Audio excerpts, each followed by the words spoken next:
Nos está acompañando para este briefing el doctor Mancilla. El doctor Mancilla es el médico consultor que se ha incorporado a apoyar al sistema para esta respuesta de COVID, para atender los casos que pues ya comenzaron desde hace un tiempito, y nos va a comentar un poco más el doctor dentro del sistema para el personal y sus dependientes. Como todos saben, existe un protocolo de tratamiento y el doctor se ha incorporado pues muy recientemente a apoyarnos en estas acciones de prevención, de monitoreo, de seguimiento.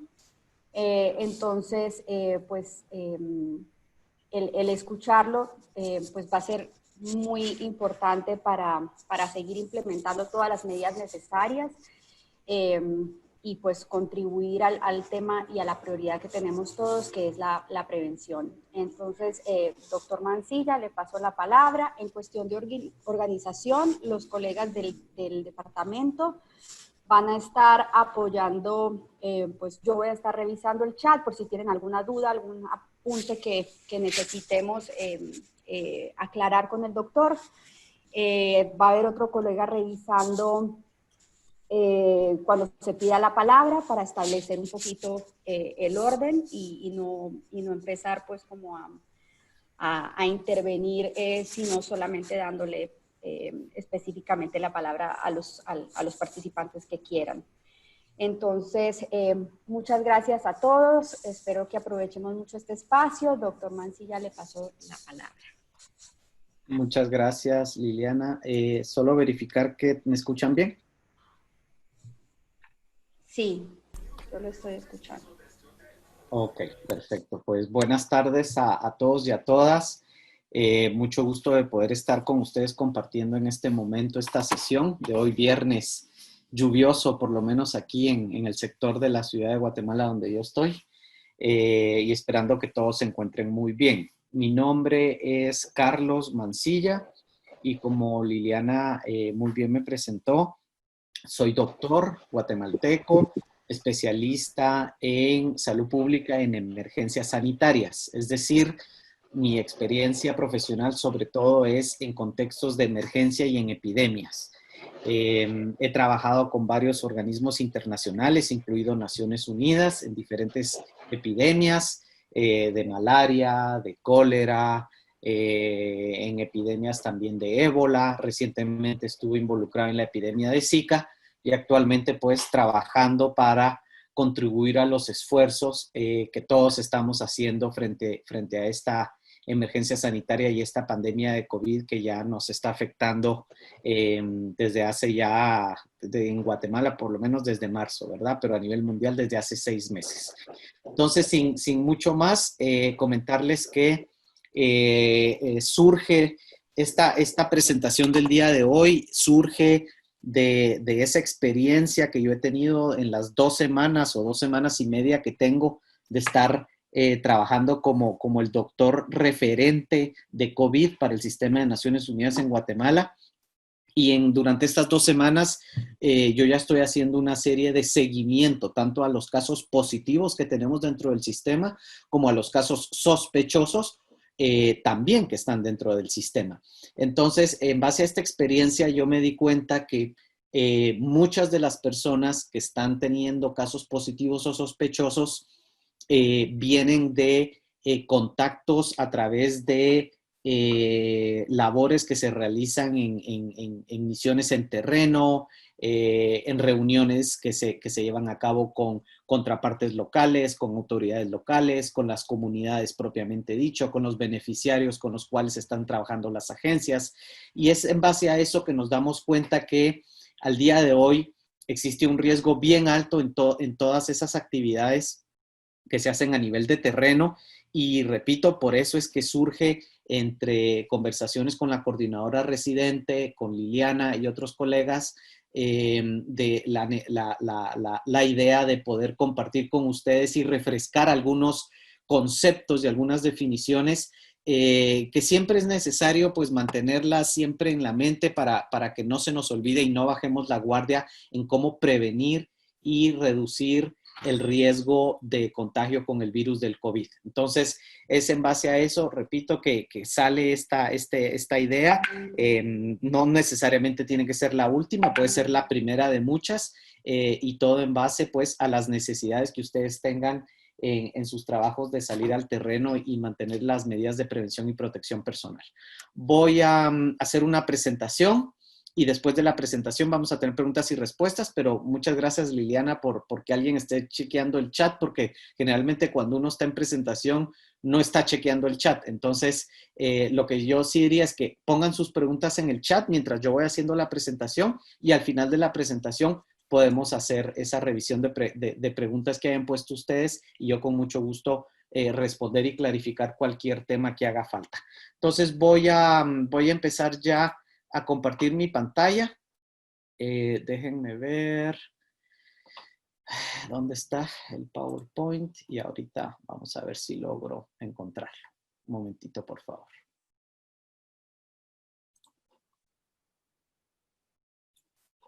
Ok. ¿Sí pueden ver mi pantalla? Afirmativo, sí la vemos, pero está en doble. Yo lo que le propongo tal vez es que lo ponga en pantalla simple, no en presentación, y reduzca el margen izquierdo. Vamos a ver, pues, hagámoslo otra vez. Dejar de compartir.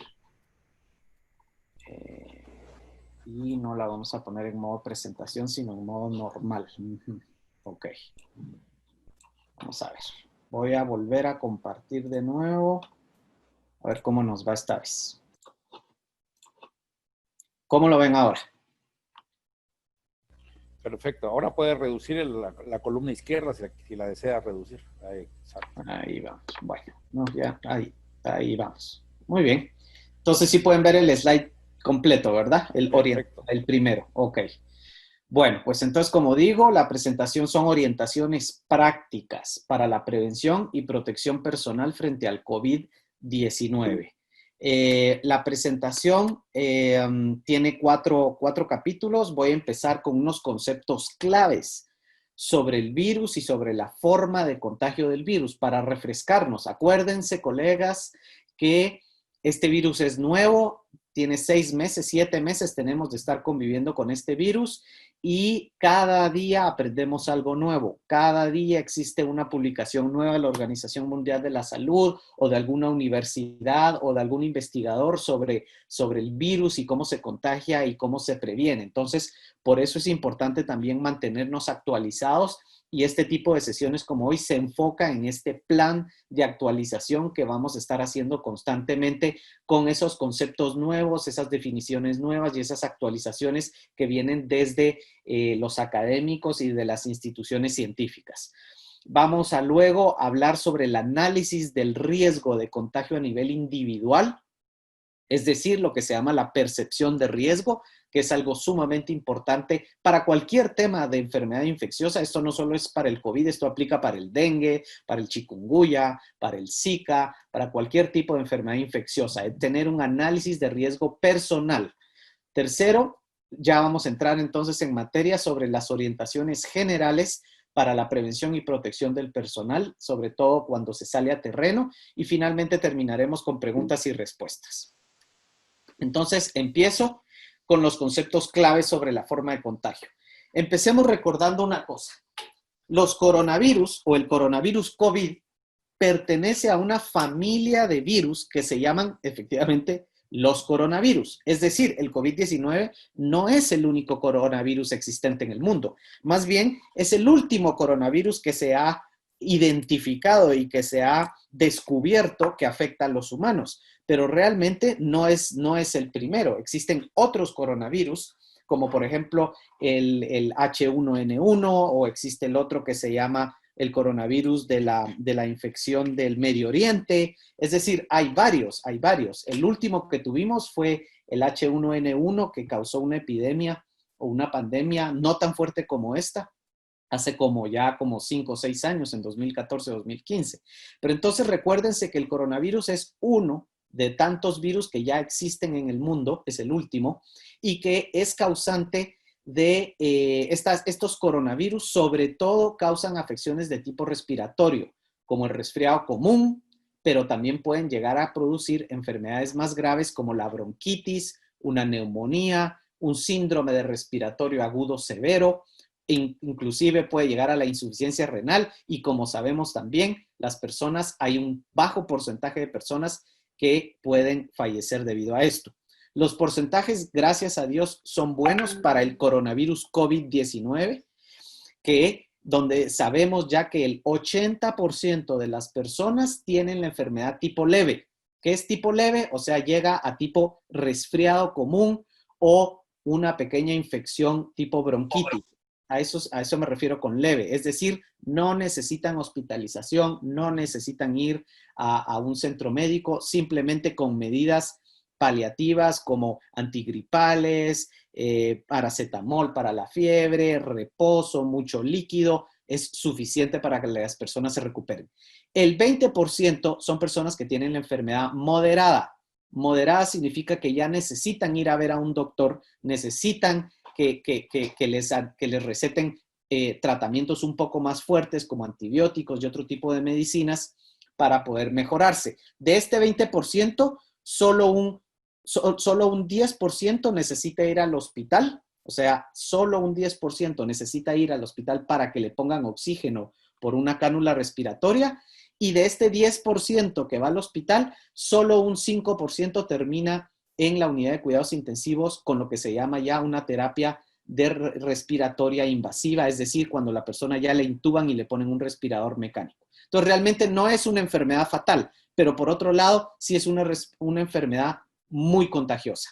Estas infecciones suelen causar con febrícula. ¿Qué es febrícula? Es cuando la temperatura no sube de 37.5 grados. O sea, alguien me dice, doctor, es que yo tuve fiebre de 37.3. No, señor, eso no es fiebre, eso se llama febrícula.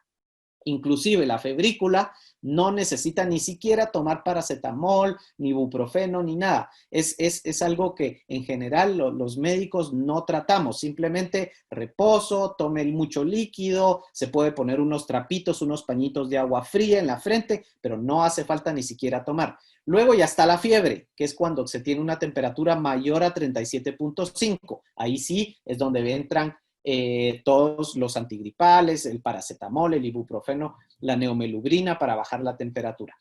Estas infecciones por coronavirus generalmente se presentan con síntomas respiratorios: tos, dificultad para respirar, dolor de garganta, picazón de la nariz, congestión de la nariz, como cualquier gripe. Y a veces se presentan también con síntomas generales, como dolor de cabeza y dolor de cuerpo, un decaimiento generalizado. Lo que sí viene siendo un poquito más típico del COVID-19 respecto a un resfriado común es que el COVID ya sabemos que da ciertos síntomas tipo dolor abdominal y diarrea. Existen casos que presentan, repito, dolor abdominal y diarrea. Y algo muy típico del COVID respecto a otros coronavirus es la falta de olor y la falta de sabor que presentan también muchas personas. Entonces, estos son los síntomas que ustedes podrían decir, esto lo puede presentar el 60% de la población en la época lluviosa de Guatemala. Sí, efectivamente, esto se puede confundir con un resfriado común, esto se puede confundir con una infección de garganta, esto se puede confundir con una bronquitis bacteriana. Pero digamos que hay ciertas cosas que lo hacen bien específico, y uno de ellos es, repito, la falta de olor y la falta de sabor. Otra cosa, estos síntomas no todos se tienen que presentar al mismo tiempo. Una persona puede tener simplemente fiebre y nada más. Otra persona puede tener solo la tos y nada más. Otra persona puede tener solo la falta de olor y falta de sabor y ningún otro síntoma. Entonces, por eso es que hay que estar muy pendientes de estos síntomas y estos signos, y por eso los estamos repasando hoy, para que ustedes, cuando ustedes, sus familiares, sus amigos o una persona con la que trabajan les reporta algo de esto, inmediatamente se nos tiene que prender el chip, inmediatamente tenemos que pensar que así como puede ser un resfriado común, el hecho de que estemos en pandemia por COVID nos tiene que hacer sospechar inmediatamente de COVID. No es para alarmarnos ni para asustarnos, pero sí para poner un ojo en eso. Muy bien. El virus causante del COVID, ¿cómo se propaga? Se propaga por pequeñas gotitas o microgotas que se emiten al hablar, al estornudar, al toser o al expirar y pasan directamente a la otra persona que las está inhalando. La otra forma es que estas microgotas caigan sobre objetos y superficies y luego las personas a través de las manos los recogen de esas superficies y se infectan al tocarse la boca, la nariz y los ojos. Entonces, no solo es transmisión de persona a persona, también hay transmisión a través de contacto de superficies, computadoras, teléfonos. Si alguien estuvo en un carro y no se limpia el carro y esa persona estaba sacando virus, pues entonces los virus están también en el carro. Entonces, superficies es importante mantenerlas limpias y desinfectadas. Sigamos. Entonces, resumiendo, el contagio ocurre principalmente a través de, 1, contacto entre persona y persona. Ojo, hay algunas, ya lo dije antes, algunas personas no presentan todos los síntomas, e inclusive hay los que se llaman los asintomáticos. ¿Quiénes son los asintomáticos? Son todas las personas que no presentan ni un solo signo. No tienen ni fiebre, ni tos, ni diarrea, ni dolor de cabeza, nada. Y aún así tienen infectado de COVID. Se cree que 1 de cada 5 personas, según la Organización Mundial de la Salud, son asintomáticos y son estas personas asintomáticas las que están creando la mayor transmisión, porque cuando uno ya empieza con que me duele la cabeza, la garganta, ya, lo primero es, siento COVID, me quedo en la casa, me aíslo y me quedo en cuarentena. Ojalá así fuera con todos, pero repito, 1 de cada 5, o sea, el 20% de todas las personas a nivel mundial que tienen el COVID, se cree que son asintomáticos. Esas personas, como no sienten nada, se van a trabajar, siguen en contacto, no usan mascarilla, no se protegen, no se lavan las manos y lo único que están haciendo es propagando el virus en sus contactos personales, familiares, amigos y trabajadores. Entonces, mucho ojo con eso y por lo tanto siempre tenemos que tener medidas de prevención y protección personal frente a todas las personas que nos rodean. No importa que no estén, que tengan síntomas ni signos. Ese es el mensaje que quiero transmitir. Y el segundo es contacto con superficies, que ya lo dije. ¿Cuándo aparecen los síntomas? Que alguien me diga, bueno, doctor, pero si yo, ¿cómo sé que tengo COVID? ¿Cuándo? Bueno, en promedio, los síntomas pueden aparecer a los 2 días de que uno tuvo contacto con el virus o hasta 14 días, pero el promedio es entre 5 a 7. Quiere decir que si yo estuve en contacto un lunes con una persona que fue COVID positivo y yo el viernes o el sábado empiezo con dolor de cabeza, estornudos, fiebre, febrícula, o decaimiento, yo ya puedo pensar que estoy en periodo de incubación, es decir, ya me incubé el virus y ya empecé a tener síntomas entre 5 a 7 días, pero hay casos que se pueden tardar hasta 14. Yo he visto personas que, doctor, yo tuve contacto con esa persona el 1 de julio y ahorita el 15 de julio empecé con dolor de cabeza, con decaimiento y con tos. Bueno, sí se puede dar que 15 días después el virus se haya tardado 15 días en reproducirse y empiece a dar los síntomas. Pero repito, la mayoría de casos es rápido, entre 5 a 7 días. Aquí viene un mensaje importante. Una persona que ya tiene el virus puede transmitir el virus a otras personas 1 o 2 días antes de iniciar con los signos y síntomas de infección. ¿Qué quiero decir eso? Si yo tengo un paciente que me dice, doctor, hoy empecé con dolor de cabeza, hoy viernes con dolor de cabeza, dolor de garganta y ya tuve fiebre. Mi pregunta que le voy a hacer a esa persona es, ¿usted con quién estuvo ayer jueves y el miércoles? Con tal y tal persona. Bueno, pues a esas personas usted les tiene que avisar que hoy usted es un caso sospechoso de COVID y esas personas necesitan también tomar sus prevenciones y sus protecciones personales porque usted desde hace 2 días ya pudo haber empezado a transmitir el virus. Entonces, espero que me estén siguiendo y podemos clarificar eso mucho más tarde. Pero repito, el momento en que una persona ya tiene signos y síntomas de COVID, 1 o 2 días antes ya estaba transmitiendo el virus. Y por eso es importante mantener un registro muy claro y muy específico de los contactos que uno tiene en estos días, porque para cuando lo llame la persona a decir, mira, yo creo que estuve contigo el miércoles y yo hoy viernes me estoy sintiendo mal. Entonces uno ya sabe que está dentro del grupo de personas que posiblemente pudo haber estado en contacto con el virus, aunque la persona el miércoles no tenía síntomas ni síntomas. Seguimos. Ahora quiero hablar ya del capítulo 2 de la charla, que es el análisis de riesgo de contagio individual. Yo no sé si ustedes han escuchado de una cosa que se llama la percepción de riesgo. La percepción de riesgo es un análisis mental que todos los seres humanos tenemos. Es algo que viene en nuestra naturaleza humana. Todos los seres humanos lo tienen, incluidos los animales, que es cuando uno percibe cuánto riesgo tiene frente a una situación o a una amenaza. En el día al día, nosotros vivimos con nuestro nivel de riesgo bien bajo porque estamos acostumbrados que en nuestra casa no hay riesgo, que en nuestro carro manejamos y no hay riesgo, que en la oficina no hay riesgo, regresamos y no hay riesgo y vivimos, nuestra mente está con el nivel de riesgo bajo porque no hay ninguna situación nueva, ninguna amenaza. Pero cuando estamos frente a una situación nueva, nuestra percepción de riesgo, nuestro instinto humano animal se dispara y empezamos a tener ciertas medidas y se nos prenden ciertos foquitos en la cabeza para decir esto es un riesgo, esto es un riesgo. Por ejemplo, yo cuando voy en el carro y empieza a llover, se me prende a mí el chip y digo, está lloviendo, el asfalto está mojado, las llantas no las tengo tan buenas, se me prende el chip y le bajo la velocidad y soy mucho más cuidadoso, porque mi análisis de riesgo y mi percepción de riesgo se disparan en ese momento para hacerme cambiar mi conducta. La percepción de riesgo es tan importante para la supervivencia del hombre y del ser humano que sin eso no estaríamos vivos ninguno de nosotros. Pero ¿qué pasa? Cuando nosotros nos acostumbramos a muchas amenazas, repito, cuando nos acostumbramos a que una amenaza está ahí día y día, el cerebro humano también no puede vivir bajo ese estrés de mantener esa percepción de riesgo elevada. Entonces el cerebro humano baja los niveles de tensión y se relaja uno. Y es ahí donde vienen los problemas.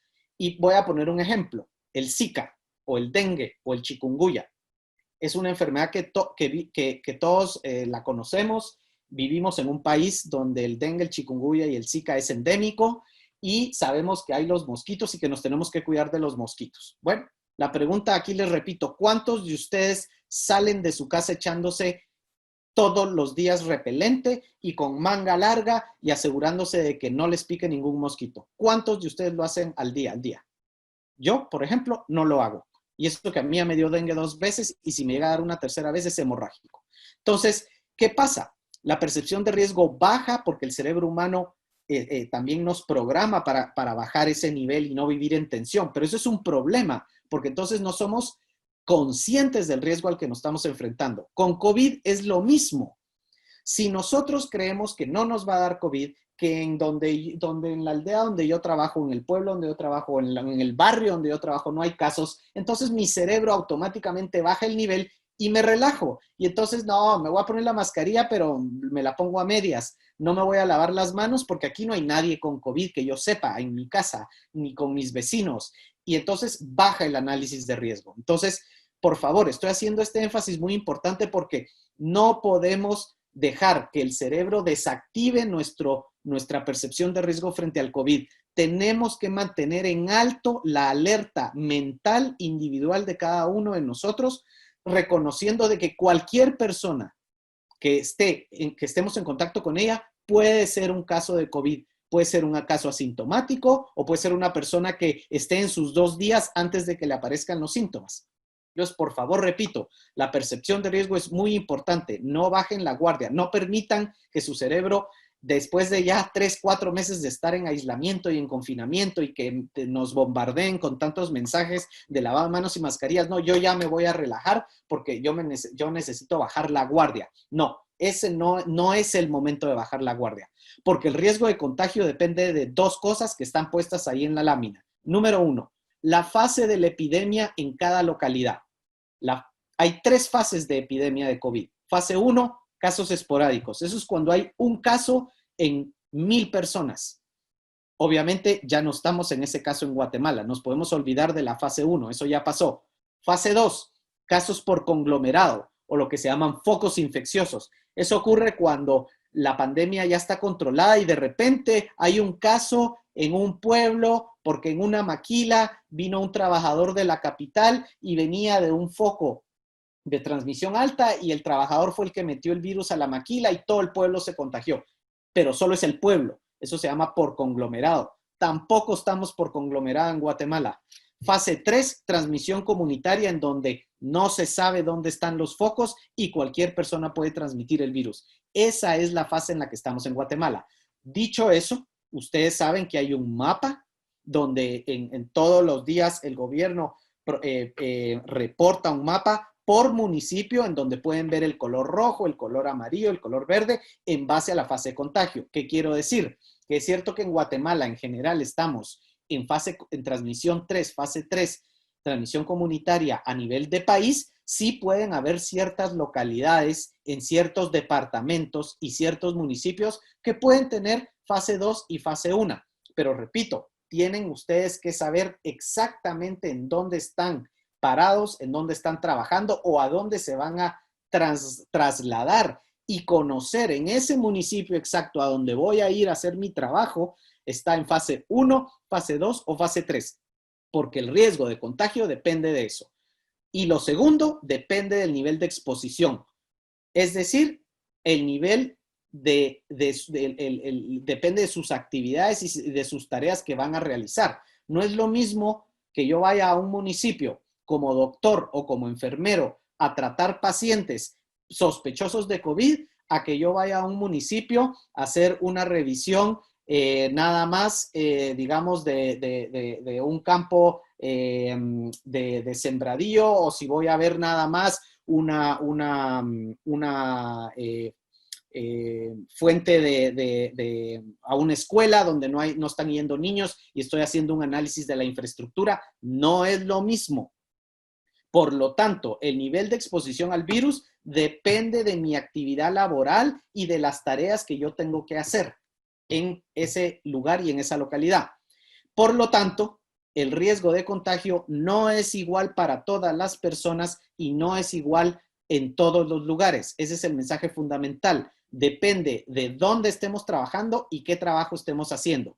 Para el nivel de riesgo individual existe una forma muy fácil de analizar lo que se llama la pirámide de riesgos laborales, que es lo que voy a presentar en este momento.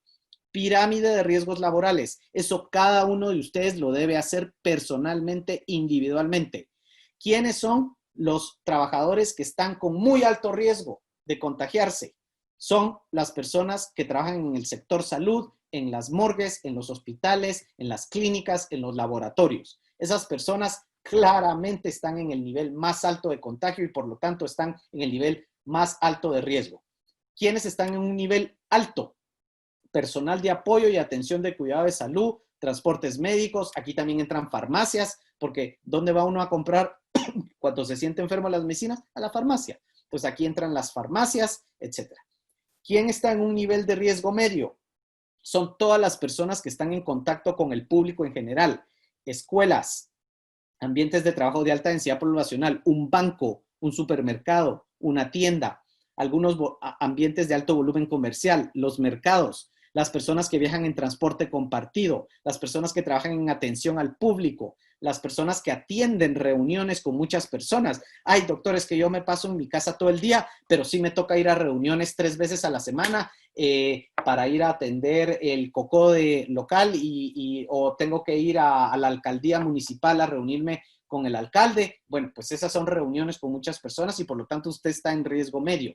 Y medio bajo son las personas que tienen un contacto laboral o ocupacional mínimo con el público y otros compañeros de trabajo, o sea, todas las personas que están teletrabajando o que no tienen realmente que asistir a reuniones de ninguna índole de forma personal y en presencia.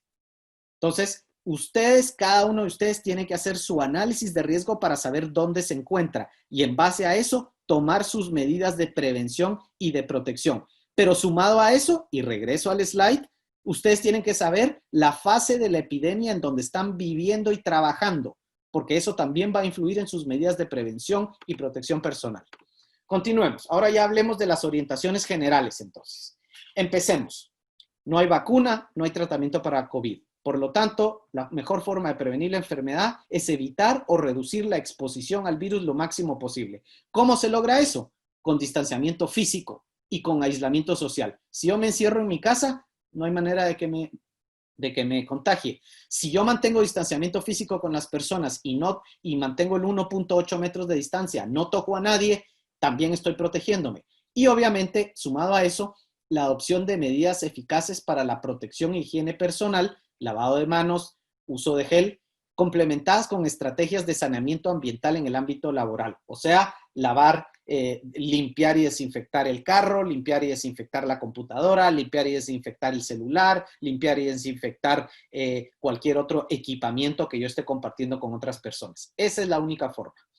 La adopción, implementación y respeto de las medidas de prevención y protección social son una responsabilidad individual de cada trabajador. Vuelvo al tema de la percepción de riesgo individual.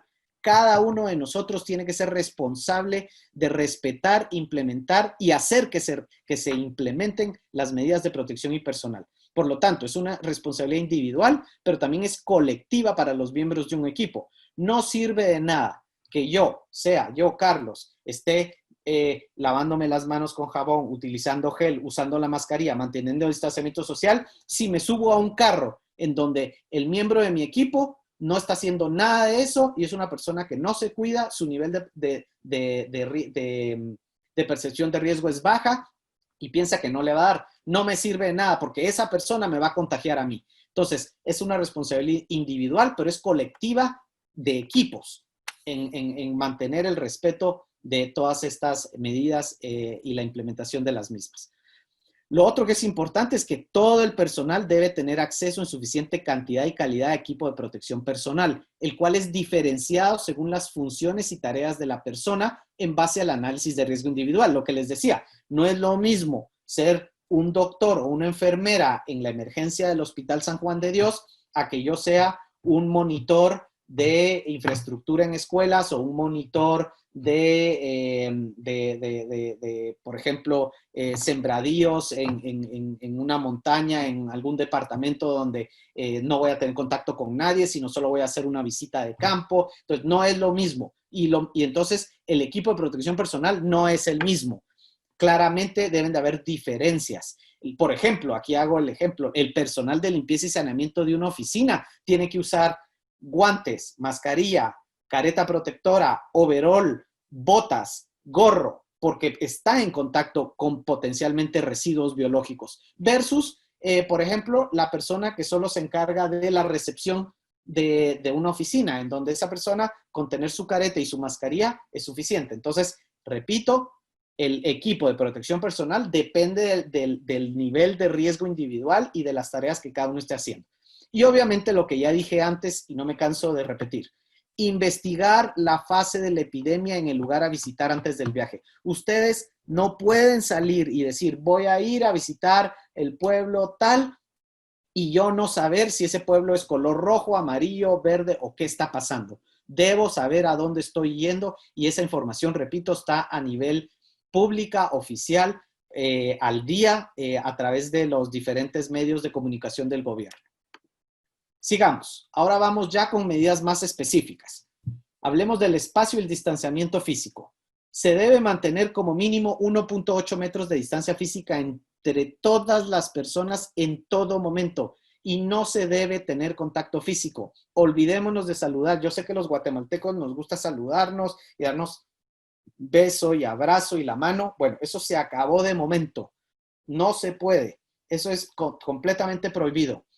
2. La distancia mínima no es solo cuando estoy saludando a la gente o en una reunión. Se debe mantener también en áreas sociales. Ay, que vámonos a almorzar. Bueno, pues nos sentamos a almorzar, pero a 1.8 metros de distancia. Ay, que voy a ir a calentar mi comida en la cocina. Bueno, si la cocina es chiquita, no entro si hay alguien más porque tengo que respetar el 1.8 metros de distancia. Entonces, no sirve de nada mantener 1.8 metros de distancia en una oficina si luego nos vamos a comer juntos el almuerzo o nos sentamos a desayunar a menos de 1.8 metros de distancia.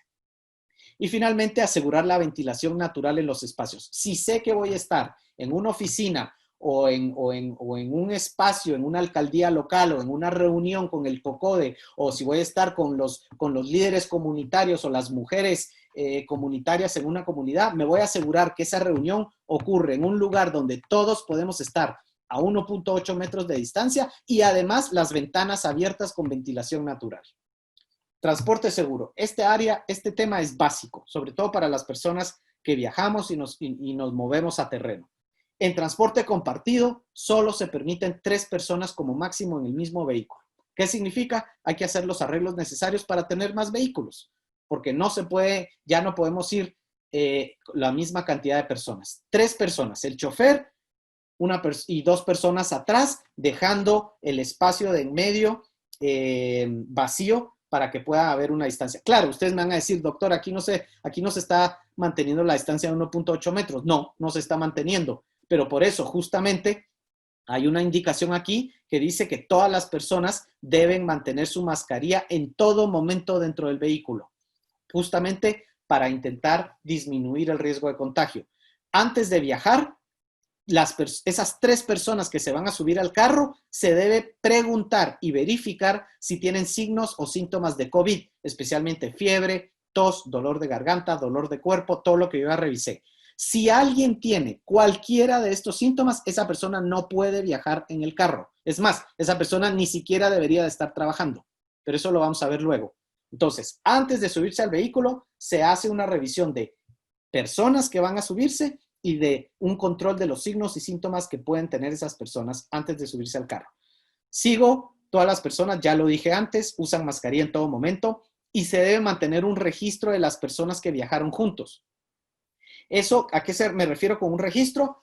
En una libretita, en una notita, si es que no es parte ya del protocolo de sus agencias. Yo sé que en algunas es así, que se lleva un récord en el vehículo en donde quién subió al carro y a dónde lo transporté. Generalmente es por los pilotos que llevan ese control, pero si no es así, hay que poner una pequeña libretita en donde se pone que estas 3 personas con nombre, día y hora viajaron en el carro. ¿Por qué esto? Por lo que les dije antes de que las personas pueden transmitir el virus 2 días antes de tener síntomas. Si yo hoy viernes tengo síntomas, pero viajé el miércoles con 3 personas, yo tengo que informar de esto para que en el registro del vehículo se pueda decir que el miércoles el doctor Mancía viajó con fulanito y con fulanita. Y a esas personas se les debe informar que el doctor Mancía hoy empezó con signos y síntomas de COVID para que se tomen las medidas de precaución necesarias y que se le dé el seguimiento a esas personas como contacto de caso sospechoso. El vehículo debe ser limpiado y desinfectado antes y después de que se suban los pasajeros. Eso es algo bastante obvio, pero los pilotos tienen que tener mucho cuidado en ese sentido y asegurar que eso ocurre. Pasemos a las medidas número 3, prevención y protección personal. Ya lo dije antes, se debe vigilar y registrar el estado de salud de todo el personal en el lugar de trabajo. ¿Qué significa eso? Que toda persona de cualquier edad que presente un signo o síntoma de infección respiratoria como tos, estornudos, dolor de garganta, malestar general, dolor de estómago, diarrea o fiebre mayor de 37.5, se debe quedar en casa y es responsable de reportar a su supervisor o supervisora inmediatamente y a su vez, siguiendo el protocolo establecido por cada una de sus agencias, debe llegar esta información al médico referente de COVID, mi persona, y al médico referente del Sistema de Naciones Unidas. Ya hay un protocolo establecido, ya sus oficinas, sus supervisores, los jefes de programa ya saben de esto, pero volvemos a insistir, la persona que presente cualquier síntoma no se presenta a trabajar, se reporta inmediatamente a su supervisor y el supervisor debe seguir los canales establecidos para que la información llegue hasta mi persona y al médico referente de Naciones Unidas. Una vez que me llega su nombre, su número de teléfono, en qué agencia está trabajando, sea por correo electrónico o por teléfono, yo prefiero por correo electrónico, repito, para poder tener un récord de toda esa información, pero también puede ser por teléfono. Yo entonces ya incluyo a esta persona en el registro de caso sospechoso y le doy seguimiento para saber si finalmente es COVID o no es COVID y qué es lo que procede. Todos los trabajadores deben usar mascarilla en todo momento mientras esté trabajando dentro y afuera de las oficinas, en el carro, como ya lo dije antes, y durante las visitas de campo. En el caso de que hayan reuniones y contacto con muchas personas, yo sí recomiendo también el uso de una careta de protección de acetato o gafas de protección, además de la mascarilla. Esto es sobre todo para aquellas personas con un análisis de riesgo personal en el cual estén en el nivel medio o alto porque tienen que estar en contacto con autoridades locales, comunidades locales, grupo de mujeres, grupo de agricultores, o porque tienen que estar asistiendo a reuniones constantemente. Yo recomiendo, además de la mascarilla, el uso de gafas de protección y careta de protección. Y aquí viene un mensaje fundamental.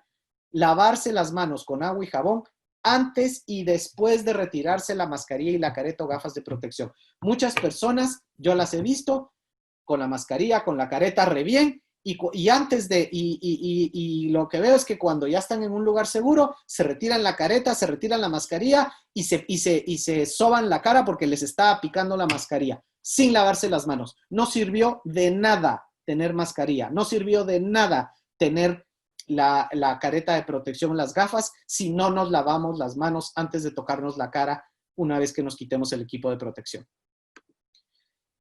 Casos especiales a considerar, es la medida número 4. Las siguientes personas, como ustedes saben, hay un grupo de riesgo de desarrollar ese 5% de personas que terminan en la unidad de cuidados intensivos, que son los mayores de 60 años, cualquier persona mayor de 60 años, embarazadas, cualquier persona de cualquier edad con diabetes, hipertensión, enfermedad crónica pulmonar, cáncer, bajo tratamiento inmunitario o con obesidad mórbida. Y personas de cualquier edad que presenten una infección respiratoria o malestar general con fiebre de más de 37 grados. A estas personas se les debe mantener en modalidad de teletrabajo en todo momento, excepto si es fundamental que se desplacen o viajen en alguna situación que sea imprescindible. Pero si no, repito, a estas personas se les debe mantener aisladas en su casa.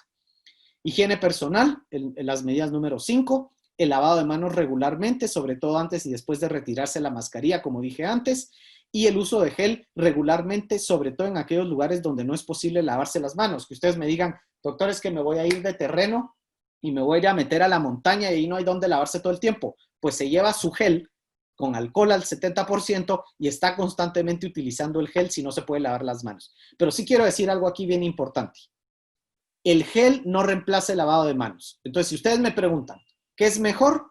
Es mejor lavarse las manos con agua y jabón durante 20 segundos que el gel. Pero si no tengo acceso a agua y jabón durante 20 segundos, durante horas, porque voy a estar metido en el terreno, pues entonces, o no hay agua potable a donde me estoy trasladando, pues entonces llevan su gel para poder mantener constantemente la desinfección en las manos.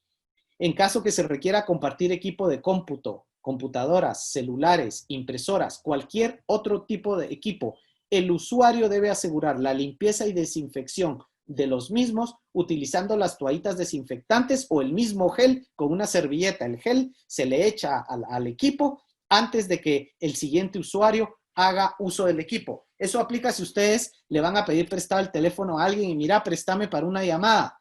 Antes de que toquen ustedes ese teléfono, la persona lo tiene que desinfectar con gel y para que ustedes cuando lo reciban puedan utilizarlo de manera segura. Ustedes terminan de utilizar, hacen su llamada, le agradecen a la persona por haberle prestado el teléfono y ustedes le echan gel al teléfono y se lo devuelven a la persona.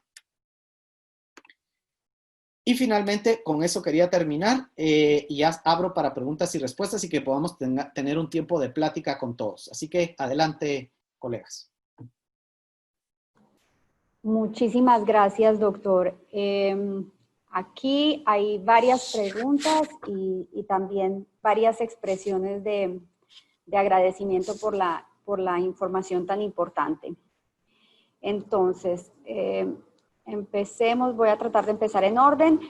¿Existe un paquete o kit de medicamentos que se puede tener disponibles para lograr tener comunicación médica vía teléfono? Es decir, ¿qué medicamentos son los más comunes para tratar el COVID-19? Ok.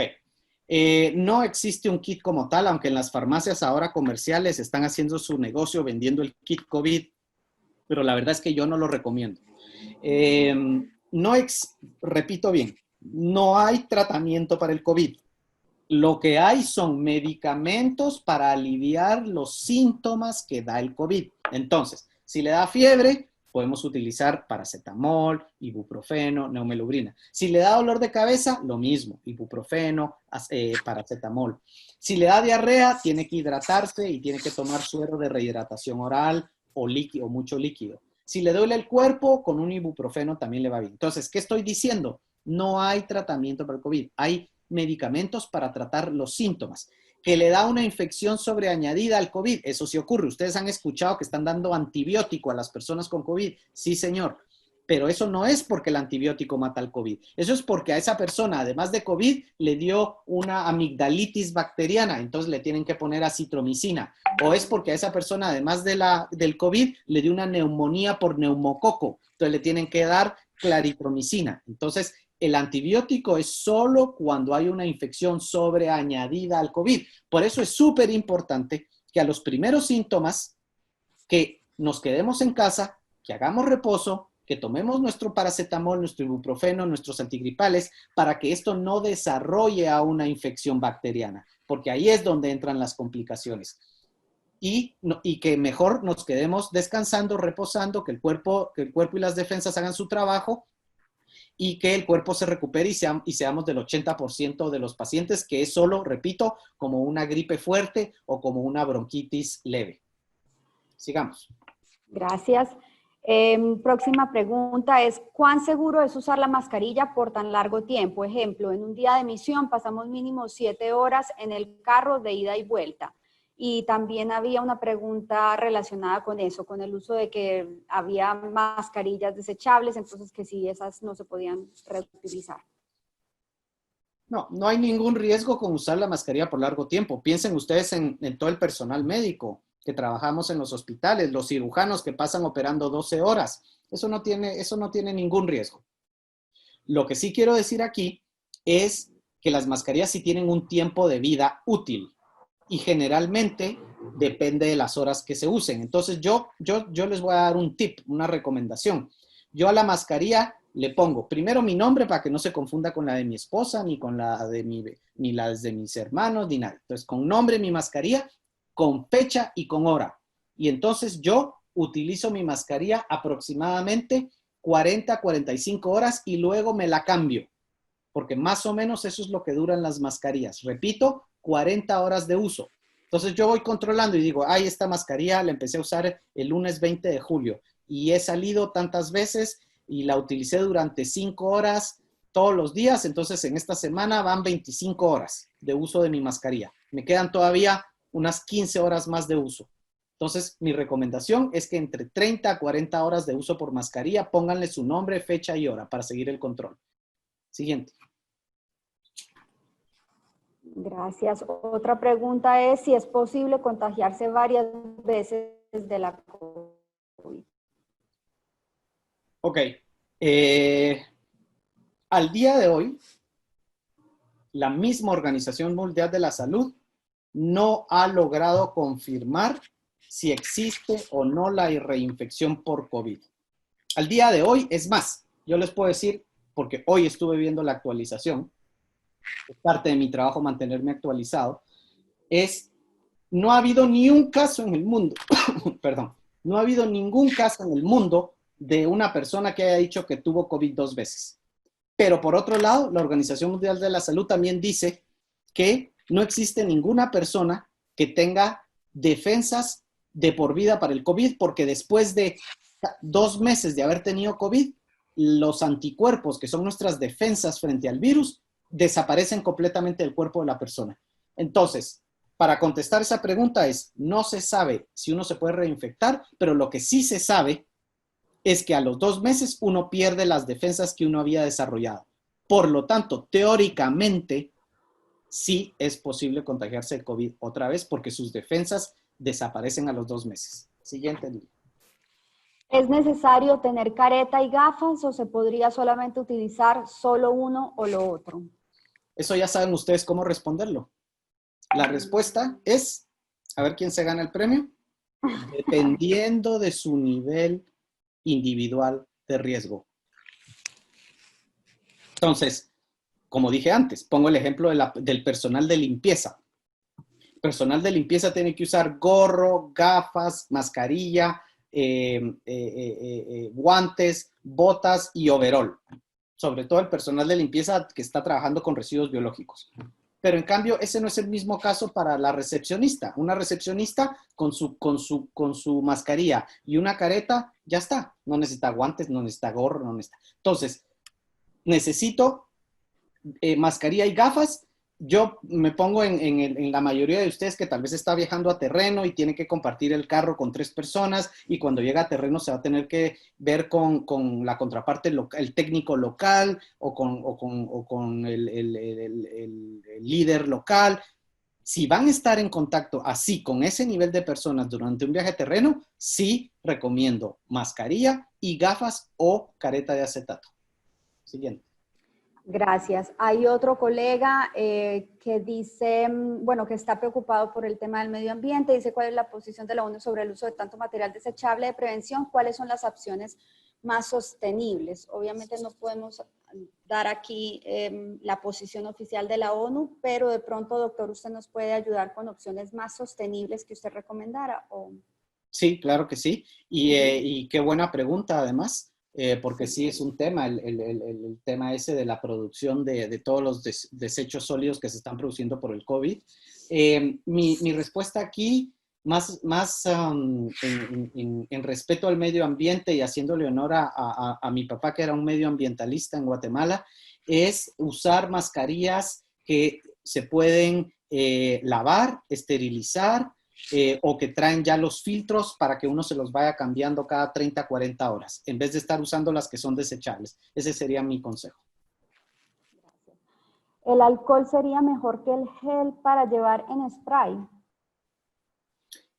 Ambos son... ¿Y qué tan eficiente es el uso de spray para desinfectar las superficies? ¿Lisol o alcohol en gel, por ejemplo? Perdón. Ok. El alcohol va a ser lo mismo que el gel al 70%, lo único es que tiene 30% más de alcohol y posiblemente le dañe más la piel, y para las personas que son sensibles a la piel y alérgicas, no lo recomiendo porque entonces sí puede haber una reacción alérgica. Por eso es que el gel está diluido al 70%, para evitar esas reacciones alérgicas, para evitar que las personas con piel sensible pues puedan reaccionar de manera negativa.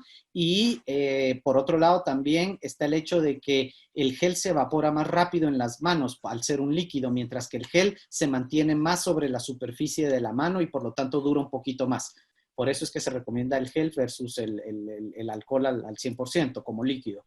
Y respecto a la superficie, sí, por supuesto, las superficies se deben limpiar con una solución con alcohol, como el Lisol o como otras que están ahora de moda, pero en general sí. Y si no tienen eso, se hace una dilución de agua con hipoclorito a lo más bajo, al 40%. Les podemos pasar esa tabla, Liliana, tal vez después. Me parece que sería interesante que yo les compartamos la tabla para preparar soluciones de desinfección dependiendo de cada área y superficie. Ejemplo, no voy a utilizar la misma solución con el mismo porcentaje de cloro para limpiar la entrada de una oficina o la entrada de mi casa donde es de paso continuo y ya entra mucha gente, a la solución que voy a utilizar para lavar mi ropa y no dañarla, por ejemplo. O si estuve hoy en el terreno y quiero desinfectar mi ropa, no voy a utilizar la misma concentración que uso para lavar el piso, es lo que estoy diciendo.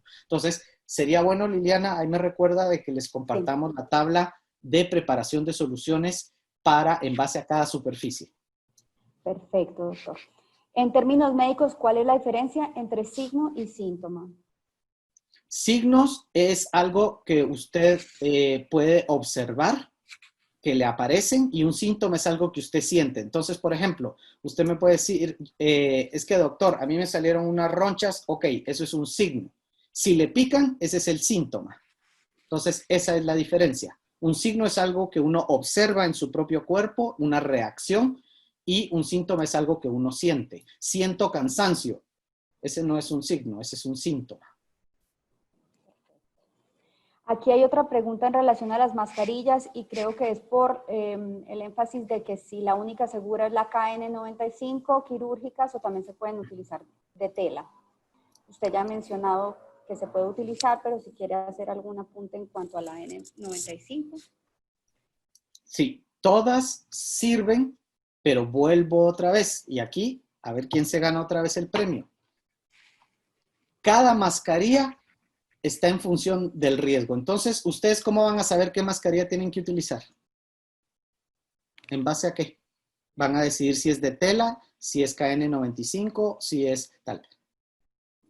Reconociendo que la KN95 es para, vuelvo a la pirámide, grupos de alto riesgo. La mascarilla quirúrgica es para grupos de mediano riesgo. Y la mascarilla de tela hecha en casa, casera, es para los grupos de bajo riesgo. Entonces, se responde en la pregunta, cada uno haciendo dónde se ubica en la pirámide de riesgo individual. Quisiera preguntarle si sabe algo sobre las consecuencias a mediano, largo plazo o tiempo para alguien que tuvo COVID. ¿Las consecuencias, Liliana? Perdón. A largo plazo, a mediano, largo tiempo. Ajá. Las consecuencias del COVID dependen del grado de severidad de la infección que le dio a cada persona. ¿Se acuerdan que dije que el 80% es como una gripe? Una gripe, no una gripe ligera para algunos, pero para otros es una gripe más fuerte, digamos. Para ellos, por ejemplo, las consecuencias, ninguna, a largo y mediano plazo. Para el 20%, que es el que va al hospital, el que requiere tal vez oxígeno con cánula, el que tal vez requiere antibióticos porque tiene una infección añadida, ahí ya estamos hablando de un nivel de consecuencias un poco más serias, como que se quede pues con una infección a largo plazo de los pulmones, ya no de COVID, pero de otra cosa, o que se queden sus pulmones inflamados, o que se quede muy debilitado. Y de ahí tenemos ¿se acuerdan que dentro de ese 20%, el 10% termina en unidades el 5% termina en unidades de cuidados intensivos? Ese 5% ya tiene consecuencias a mediano y a largo plazo más serias. Ahí ya podemos estar hablando de problemas de que el pulmón ya se queda dolido, ya se queda dañado.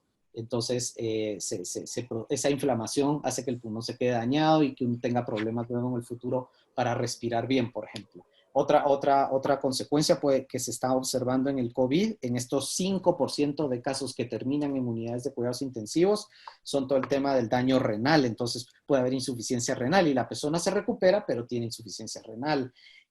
Pueden haber una serie de complicaciones en función del estado, del avance de la infección. Entonces, esa pregunta se responde así, dependiendo de la severidad de la infección que le da a uno, de eso depende la severidad de las consecuencias a mediano o largo plazo. Sigamos. Gracias, doctor. Hay un par de preguntas en cuanto a medicamentos, que de cuántos gramos, cada cuánto tiempo de ibuprofeno, paracetamol, y si puede hablar, por favor, sobre la ivermectina, el uso de la ivermectina. Ok, empiezo con lo del paracetamol y ibuprofeno. Eso depende de la persona, entonces yo no les puedo decir las dosis porque no es lo mismo que ustedes me estén preguntando. La dosis de paracetamol para un niño menor de 5 años o un niño entre 5 y 15 años o un adulto que es entre 15 años y 50, 60 años o que ustedes me están hablando de una persona de 80 años. Entonces, no es así de fácil, no puedo dar una dosis en base a eso, la dosis se da en base al paciente, su edad, su peso y otras condiciones. ¿Está embarazada, no está embarazada?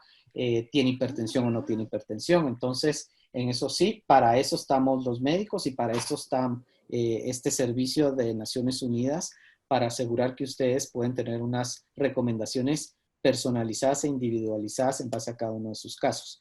La ivermectina es un medicamento que en el laboratorio, cuando le ponen la ivermectina al virus, el virus deja de replicarse, ya no se reproduce y por lo tanto la infección que causa es menor. Y hay menos síntomas y se supone que debería de acortar. Pero eso no está probado en seres humanos, eso está probado en el virus. Repito, la ivermectina evita la reproducción del virus. Es como cuando le echáramos no desinfectante, sino que alguno de estos productos especiales al maíz o al café porque tenemos una plaga y entonces se sabe que ese medicamento ya mata esa plaga. Ahorita solo sabemos que la ivermectina mata el virus, pero no sabemos exactamente en un ser humano si eso tiene un efecto o no. Por lo tanto, la Organización Mundial de la Salud no recomienda el uso de ivermectina en uso sistémico.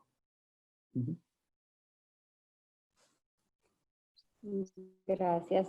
Doctor, me están haciendo pregunta también sobre la desinfección de amonio cuaternario. ¿Cuál es su opinión? Sí, el amonio cuaternario sí funciona y también la dilución debe ser en función del área y la superficie que vamos a limpiar. Como les dije, con lo mismo con las soluciones de hipoclorito y de cloro. Depende.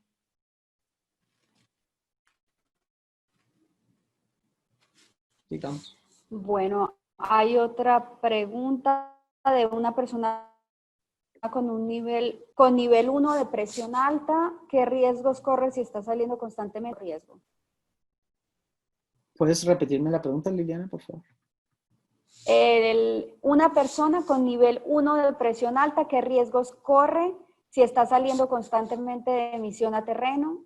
¿Y con quién se debe hablar para notificar la situación de riesgo? Esto ya es a nivel interno con su propia oficina, pero de pronto, si usted quiere hacer algún comentario en cuanto a los riesgos que corre por hipertensión una persona en terreno. Bueno, como ustedes vieron en la presentación, las personas que tienen enfermedades de tipo crónico, o sea, enfermedades que son de años, como la diabetes, como la presión alta, y otro tipo de afectaciones, el cáncer, ese tipo de personas ya se sabe que cuando el virus les infecta, este tipo de personas tienden a tener un mayor riesgo de desarrollar una infección más severa. Es decir, estas personas, ¿se recuerdan que les hablé del 80% que es una enfermedad leve, 20% es moderada, 10% severa y 5% es mortal? Bueno, las personas que tienen este tipo de infecciones crónicas se ubican ya no dentro del 80% del tipo de infección, sino que ya hay más riesgo de que sea dentro del 20% de personas que desarrollan la infección más moderada. Ese es el riesgo. Entonces, es ahí donde se deben tomar medidas importantes para asegurar que el bienestar de esas personas y la seguridad en su salud, como Liliana lo dijo, con la gestión a lo interno de cada agencia, según el protocolo establecido. Otra pregunta es en cuanto a consumir vitaminas o tratamientos para fortalecer el sistema inmunológico. Sí, en esta época, como en cualquier época lluviosa en Guatemala, hay una gran parte de la población que sufre pues de alergias, de gripes constantes. Estamos en esta época del año que todos los guatemaltecos sabemos que es así. Entonces, sí vale la pena mantener una buena alimentación, mantener una buena dieta, asegurar el ejercicio físico, el descanso mental, y eso puede incluir complementándose con suplementos vitamínicos, vitamina C, el zinc, la vitamina D, que ya sabemos que ayuda. No solo es una cuestión de COVID, es que estamos en época lluviosa en Guatemala y por lo tanto la prevalencia y el aumento de enfermedades infecciosas y respiratorias como las gripes estacionales está en aumento. Entonces, nos contribuye a todo en general. Sigamos, Luis. Perfecto. Otra pregunta es en cuanto a si vale la pena invertir en un oxímetro, sobre todo si no se tienen síntomas. Yo considero que no vale la pena invertir en un oxímetro porque el oxímetro es algo que se utilizará solo cuando la persona presente un nivel de infección en el cual hayan ya problemas de respiración y la persona se empieza a quejar de que le falta el aire, etcétera, etcétera. Cuando ya estamos en ese nivel es que se empieza la necesidad de medir los signos vitales y dentro de los signos vitales, como la temperatura, el ritmo cardíaco, uno de ellos pues también tiene que ver con este tema, es decir, la oxigenación y tal. Pero en los el 80% de la población, volvamos otra vez a la mayoría, el 80% de las personas con COVID es una enfermedad leve, que ni siquiera se necesita nada de eso, un termómetro como máximo. Entonces, yo no invertiría en un oxímetro si además no tengo síntomas. No me parece algo lógico ni una buena inversión en ese momento. Sigamos, Lilia. Hay varias preguntas relacionadas con si el alcohol puede causar problemas con el hígado por la rápida absorción de la piel y también, o sea, varias preguntas de desinfección. Una es relacionada con ese problema del hígado, otra es qué tanto sentido tiene limpiarse los zapatos y qué otra opción hay para desinfección que sustituya el cloro por el tema de las alergias. Bueno, empiezo con el tema de las alergias. Sí, las personas que son alérgicas o que tienen una piel muy sensible, y a alergias me refiero no solo a alergias en la piel, sino también alergias en la nariz, como la rinitis, por ejemplo.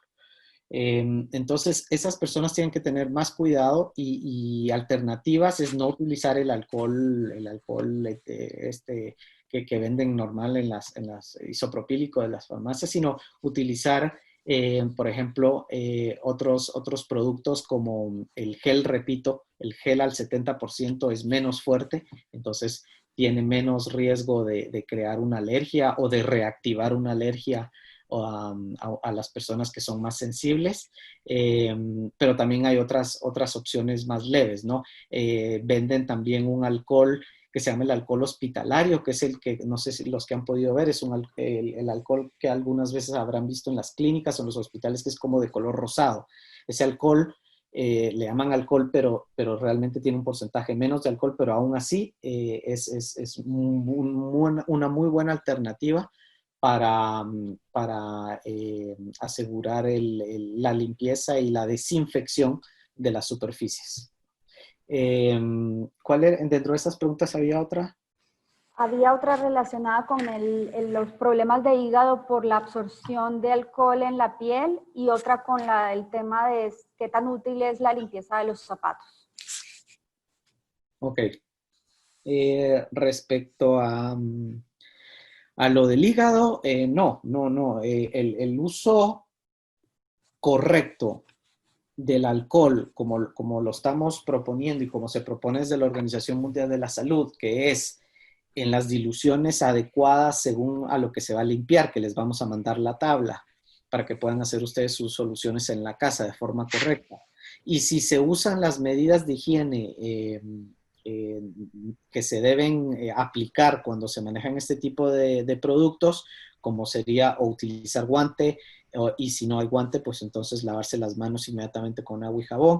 Todo eso reduce el riesgo de una absorción en las cantidades excesivas o necesarias para causar un problema de hígado. Claro, yo estoy hablando cuando se está utilizando de forma correcta y siguiendo todas las medidas de higiene personal que hay que hacer a la hora de manejar estos productos. Y respecto a los zapatos, sí está comprobado, y esto no solo para el COVID, sino está comprobado para otros tipos de epidemias como el ébola, también epidemias como el cólera. Está comprobado por los expertos en agua y saneamiento que la desinfección de los zapatos disminuye el porcentaje de riesgo de infecciones por este tipo de virus o bacterias al limpiarte los zapatos, porque en el piso es pues donde se encuentra de todas las superficies, excepto aquellas de contacto directo, como dije, celulares, computadoras, en el piso es donde se encuentran bastantes cantidades de las bacterias y virus, y por eso sí funciona, está comprobado, y es un procedimiento que no se hace solo para pandemia de COVID, sino, repito, pandemia de ébola, pandemia de cólera y otras pandemias también. Sigamos. Bueno, y le voy a leer los últimos que tiene que ver con los pacientes asintomáticos pueden desarrollar complicaciones futuras como un paciente sintomático. Sí, ¿me repites la pregunta, Lilian? Los pacientes asintomáticos pueden desarrollar complicaciones futuras como las de un paciente sintomático. No, de momento todos los casos que han habido de pacientes sintomáticos generalmente cursan sin ningún tipo de consecuencia y además, a diferencia de un paciente sintomático, los pacientes asintomáticos, el número de días que son capaces de transmitir el virus se reduce. Pongo un ejemplo. Un paciente sintomático puede transmitir el virus hasta 15 días después de que inició sus síntomas y sus signos, y si le suman el día o los 2 días anteriores también, a eso ya vamos por 17 días. Un sintomático de COVID puede transmitir el virus durante 17 días. En cambio, los asintomáticos los han estudiado y han visto que pueden transmitir el virus máximo hasta 10 días después. Entonces, tienen menos virus, no tienen signos y síntomas y además no tienen consecuencias a largo plazo en lo que se ha estudiado hasta el día de hoy. Ya les dije en la presentación que toda la información que les estoy dando hoy en un mes puede haber cambiado por el nivel de avance que estamos haciendo en científico en entender el virus y mejorar nuestra capacidad de prevenirlo y de tratarlo. Sigamos, Liliana. Hay otra pregunta, dice, en nuestra región de terreno, los resultados más recientes de pruebas de COVID son del 5 de julio. ¿Nos sirve seguir las indicaciones del semáforo tomando en cuenta este retraso? Sí, existe un retraso en el reporte de casos que es importante y va dependiendo de municipio y departamento. Entonces, por ejemplo, habrán lugares en donde sí tendrán acceso a información más actual, entiéndase, no tal vez al día de hoy, pero entiéndase con un retraso de 2 o 3 días, y habrán lugares donde pueden ser 5 o 6, y habrán lugares donde inclusive más. Entonces, cuando se encuentren ustedes en esas situaciones, lo más lógico es, uno, hacer su control de cifras oficiales por municipio, tal como lo están haciendo, y al mismo tiempo a ese análisis sumarle la consulta con las autoridades locales, entiéndase el alcalde, el COCODE o algún líder comunitario o todos ellos, para que sean ellos los que confirmen o les hagan una actualización sobre esas cifras en base a los datos que ellos manejan a nivel local. Entonces, utilizamos datos epidemiológicos a nivel nacional y datos epidemiológicos a nivel local para contrarrestar, complementar y corroborar la información. Sigamos.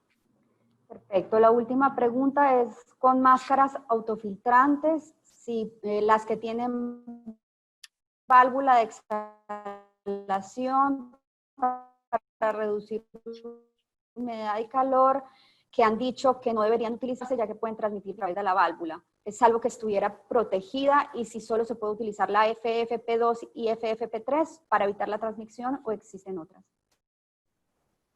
Liliana, la primera parte de la pregunta no la escuché bien porque hubo un corte en mi conexión. La pregunta va relacionada con las mascarillas autofiltrantes con válvula de exhalación, si permiten o no el contagio, y si solo entonces se puede utilizar la FFP2 y FFP3 para evitar la transmisión. Ah, ok. No.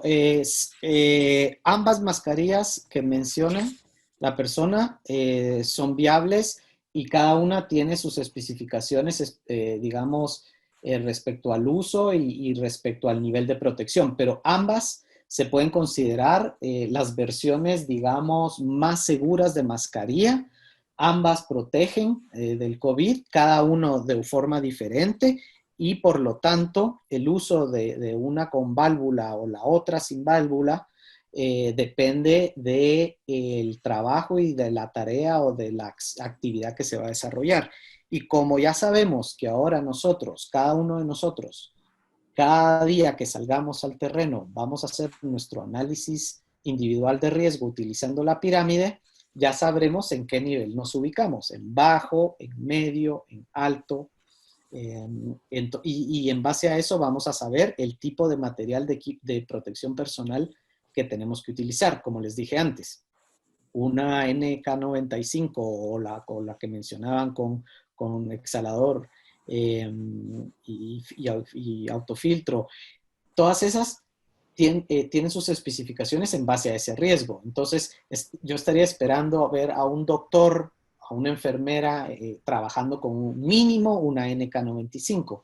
Pero si uno va nada más a hacer una inspección de campo y no va a tener contacto con las personas o con muy pocas, van a mantener su distancia física en el transporte, van a seguir las reglas y el protocolo con una mascarilla, inclusive las quirúrgicas, ya va bien. Entonces, repito, cada material tiene su especificación y su uso específico en base al nivel de riesgo, y como ustedes ya saben, cada uno hacer su análisis de nivel de riesgo usando la pirámide, ya saben qué equipo de protección personal debería ser el adecuado.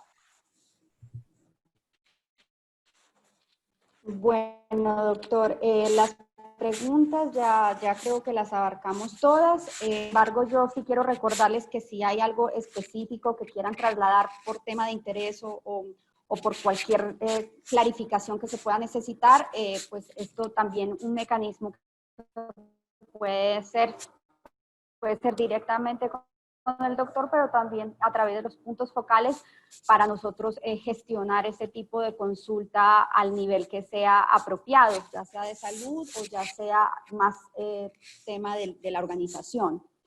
También hay varios comentarios en relación a si se comparte la presentación. Sí se va a compartir, y ahí me aprovecho a recordarles que tenemos una carpeta con material de consulta de COVID, tanto de los protocolos del sistema, los planes, componentes webinarios que se han hecho, de apoyo psicosocial y de salud. Este sería el segundo. El primero se hizo con la doctora Guardó de OPS. Entonces, ahí va a quedar tanto la grabación de este briefing como la presentación.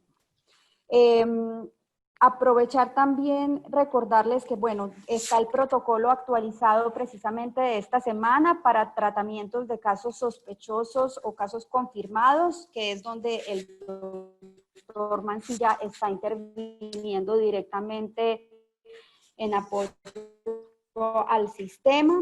Entonces, pues también recomendaría que le dieran lectura, y también algunos puntos de los que el doctor ha mencionado están referidos al plan de seguridad y protección que nosotros hace semanas también distribuimos, que consolida recomendaciones tanto de seguridad como las preventivas y de protección relacionadas con este tema de pandemia. Entonces también recomendaría que tuvieran el documento y que lo revisaran. Vamos a compartir entonces igual el recordatorio para los colegas que no pudieron participar y que consulten este material. Y pues agradecerle muchísimo al doctor por su explicación. Hay varios comentarios que agradecen la información y la claridad de la presentación. Y agradecerles a ustedes por su tiempo.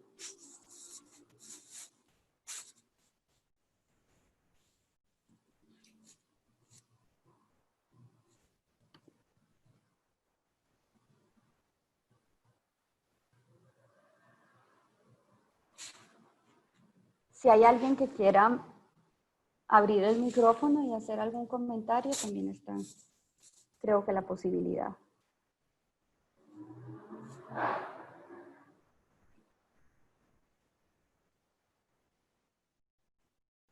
Bueno, muchas gracias. De mi parte, nada más agradecerles por su tiempo, por la atención, por sus preguntas. Yo siempre digo que cuando me ha tocado estar en otras epidemias, por ejemplo, les comentaba epidemias de cólera o epidemias de ébola, yo siempre a mis colegas siempre les digo que todas esas situaciones, por más complicadas y difíciles que sean, el ser humano tiene la capacidad de poder adaptarse al contexto. Eso es una de las cosas de nuestros instintos de supervivencia más importantes que tenemos. Y entonces, el poder ser capaces de adaptar nuestra forma de trabajar, adaptar nuestra forma de interactuar con otras personas, es suficiente para acabar con esta epidemia. No se necesitaría nada más. Si todos siguiéramos las mismas medidas y las mismas restricciones y todos usáramos las medidas de prevención y de protección personal, el distanciamiento social, esta epidemia se acabaría en semanas. Y miren dónde estamos. Entonces, solo termino con estas palabras, apelando pues a lo que ya dije antes, a su responsabilidad individual y colectiva para la protección de ustedes, de sus familias, de sus trabajadores, pero para contribuir a la respuesta. La respuesta al COVID está y es parte de nuestro comportamiento frente a él. Entonces, como trabajadores del sistema y luchando por los derechos de las personas, claramente tenemos que ser congruentes y actuar de esa manera. Muchas gracias, Lilia. Doctor, antes de que se me vaya, que me están regañando porque no dije una pregunta relacionada con la desinfección de los lentes de prescripción, que si no pueden limpiarse con cualquier producto o material. ¿Qué recomendaciones? Los lentes, ¿cuáles? Perdón. Recomendaciones para la desinfección de los lentes de prescripción que no pueden limpiarse con cualquier producto o material. Sí, para los lentes de prescripción, el alcohol básicamente los destruye. Y todo lo que tenga con base alcohol, inclusive perfume, spray de pelo, todo eso destruye los lentes de prescripción. Entonces, los lentes de prescripción, por las recomendaciones que he escuchado de los oftalmólogos, es que se limpian solo con un pañito y con agua y nada más, ni siquiera con jabón. Solo agua y un paño limpio. Bueno, doctor, muchísimas gracias y bueno, entonces este material por supuesto va a quedar a disposición y voy a estar en coordinación con usted para los temas Solo creo que o de estaba material pidiendo la palabra adicional Ulises. que podamos tener en nuestra carpeta de DSS. Creo que Ulises estaba pidiendo la palabra. Sí, muchísimas gracias. Ahí agradecerle, digamos, su tiempo, ¿verdad? A todas las personas, pues, que nos están informando el día de hoy sobre estas medidas de mitigación. La verdad, pues, es bastante enriquecedor, ¿verdad? Ya yo no sabía algunas, ¿verdad? Sin embargo, pues sí, he estado en casa encerrado, pero sí es muy importante, ¿verdad? Y agradecerles el tiempo que se toman cada uno de ustedes para mantenernos informados. Muchas gracias.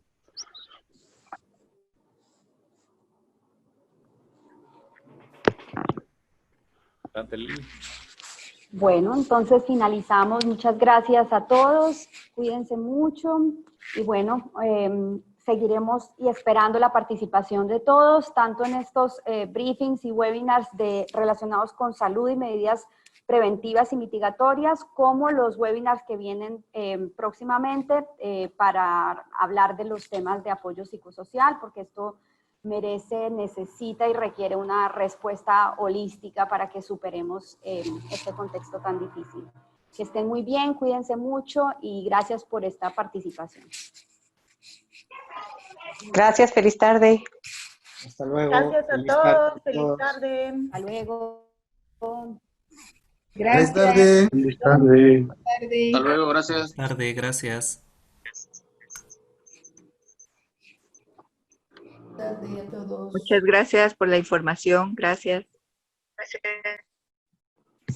Feliz tarde a todos, gracias. Gracias.